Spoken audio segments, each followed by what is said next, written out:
श्री शिवाय नमस्तुभ्यम। हर हर महादेव। कोपपुर जिला कांकेर छत्तीसगढ़ में गुरुजी पंडित प्रदीप मिश्रा जी द्वारा श्री शिव महापुराण कथा शुरू हो गई है। ये 7 दिवसीय शिव महापुराण कथा चलने वाली है, जो कि 1 फरवरी से 7 फरवरी तक आस्था चैनल यूट्यूब के माध्यम से 2 बजे से 5 बजे तक देखी जा सकती है। आज की कथा बहुत ही रोचक जानकारियों से भरपूर थी। आज की कथा में गुरुजी कुल पत्र उपयोगी सहित 10 जानकारियां दिए हैं। सभी की जानकारियां आपको इसी छोटी सी वीडियो के माध्यम से प्राप्त होने वाली है। कल है बुधवार की अष्टमी, तो बुधवार की अष्टमी के दिन किए जाने वाले एक दुर्वे से उपाय बताए हैं गुरुजी, जो कि आपको कल के दिन बुधवार के अष्टमी के दिन करके अधिक से अधिक लाभ की प्राप्त उठा सकते हैं। तो बढ़ते हैं आज की कथा की पहली जानकारी की और अगर आप लोग आज की कथा नहीं सुन पाए हैं तो पूरी कथा का रास्ता तो आपको इस छोटी सी वीडियो के माध्यम से प्राप्त होने वाली है। तो आज कथा शुरू होते ही गुरुजी बोले, ऊपर जाकर जब पूछेंगे कि तुम्हें जब पूछा जाएगा कि मनुष्य में जन्म लेकर तुम क्या क्या किया, तो तुम क्या जवाब दोगे। इसलिए कहते हैं मत बुरे कर्म करो बंदे वरना पछताएगा। तुमने कितना कमाया, तुम क्या क्या पुण्य किया, परमात्मा ये पूछेगा। मृत्यु लोक में हालत मूल नहीं है, हालात मूल नहीं, आपकी जाति मूल नहीं है। इस दुनिया में सबसे श्रेष्ठ है तो वो है आपका स्वभाव, आपका विचार मूल है, आपका स्वभाव मूल है। बढ़ते हैं आज की कथा की दूसरी जानकारी की और गुरुजी बोले, सप्ताह में कोई भी एक ऐसा दिन आप लोग को थोड़ा समय निकाल लें, सामूहिक भजन जरूर करें, थोड़ा देर ही समय निकालें, सब मिलके मंदिर में श्री शिवाय नमस्तुभ्यम बोल के सब मिलके ये इस मंत्र का उच्चारण करें, थोड़ा देर ही करें, सामूहिक करें। बढ़ते हैं आज की कथा की तीसरी जानकारी। पूर्णिमा जी पत्र लेकर आई। मैं बहुत पीड़ित थी, मैं क्या वर्णन करूं। मुझे ऐसी बीमारी हो गई कि मेरा किडनी दोनों खराब हो गया। डॉक्टर डायलिसिस बोल दिया। मैं डर गई। किसी के कहने पर शिव पुराण की कथा सुनी। मैं ना तो आप पे विश्वास करती थी, ना ही महादेव पे विश्वास करती थी। किसी के कहने पर शिव जी पर जल चढ़ाती। शिव जी पर 1 लोटा जल चढ़ाने लगी। चढ़ा हुआ जल का आचमन करने लगी। रुद्राक्ष मंगवाई सीहोर से, रुद्राक्ष का जल का आचमन करती। फिर जांच कराने गई तो पता चला कि मेरा किडनी काम करने लगा है। उसी का आभार व्यक्त करने हम कथा पंडाल में आए हैं। बढ़ते हैं आज की कथा की चौथी जानकारी की ओर। दिशा दीपक साहू जी पत्र लेकर आए। महाराज जी, शिव पुराण के बारे में क्या लिखूं, जितना दिया बाबा ने मेरी औकात नहीं थी।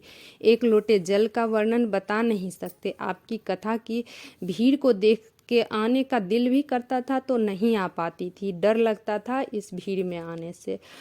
फिर मेरी दोस्त बोली, भीड़ है तो क्या है, कथा पंडाल में सुनने का क्या है। अपनी दोस्त के साथ पंडाल में कथा सुनने गई। पंडाल में अपने बेटे के लिए विनय की, बाबा हमारे बेटे को मनचाहा जॉब मिल जाए। बाबा की कृपा से मेरा बेटा बहुत मेहनत करता था, आज मेरा बेटा को मनचाहा जॉब मिल गया। उसी का आभार व्यक्त करने हम कथा पंडाल में आए। बढ़ते हैं आज की कथा की 5वीं जानकारी की ओर। आप अगर एक बार पशुपति व्रत किए, मनोकामना पूर्ण नहीं हुई, जिस भी कामना से आप किए आपकी कामना पूर्ण नहीं हुई है, तो बाबा नहीं सुन रहे हैं तो आप दोबारा पशुपति व्रत करो। दोबारा भी बाबा नहीं सुन रहे हैं तो लगातार करते, जब तक कि बाबा सुन नहीं लेते तब तक आप पशुपति का व्रत करते हो या जो भी व्रत करते हो बार बार लगातार करते रहो, बाबा जरूर सुनेंगे। बढ़ते हैं आज की कथा की 6वीं जानकारी की ओर। आप जो 1 लोटा जल लेके महादेव के मंदिर जाते हो तो आपका कल 1 लोटा जल बदलने वाला है, आपका कल बेहतर होने वाला है। इसीलिए आपके घर से 1 लोटा जल जो जा रहा है महादेव के मंदिर। बढ़ते हैं आज की कथा की 7वीं जानकारी की ओर। नर्मदा जी पत्र लेकर आए। गुरुजी, मैं 1 लोटे जल का क्या वर्णन करूं।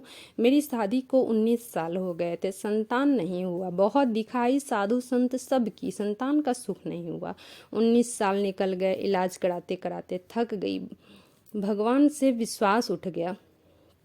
किसी ने आपकी कथा के बारे में बताई, आपकी कथा सुनती, आंकड़े की जड़ का प्रयोग की, पशुपति व्रत। मैं लगातार पशुपति व्रत करती रही, 10 बार आंकड़े के जड़ का प्रयोग किया। सीहोर गई, रुद्राक्ष लाई, रुद्राक्ष महोत्सव में गई थी,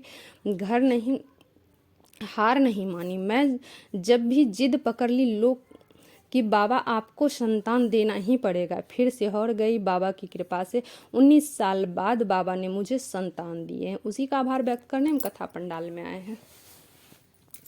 बढ़ते हैं आज की कथा की 8वीं जानकारी की ओर।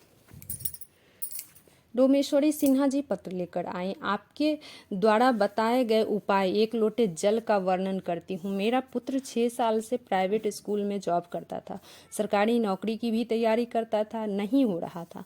मेरा बेटा पशुपति व्रत किया, मेहनत को 4 गुनी बढ़ाया, बाबा को 1 लोटा जल चढ़ाता। बाबा की कृपा से जो नौकरी के लिए अप्लाई किया था वो नौकरी बाबा दे दिए। उसी का आभार व्यक्त करने हम कथा पंडाल में आए हैं। बढ़ते हैं आज की कथा की 9वीं जानकारी को। जो महादेव पर विश्वास रखता है, 1 लोटा जल महादेव पर चढ़ाता है, अपने घरों के गेट पर श्री शिवाय नमस्तुभ्यम लिखता है, वो घर महादेव का हो जाता है। स्वयं महादेव उस घर को संभालते हैं। बढ़ते हैं आज की कथा की 10वीं जानकारी की ओर।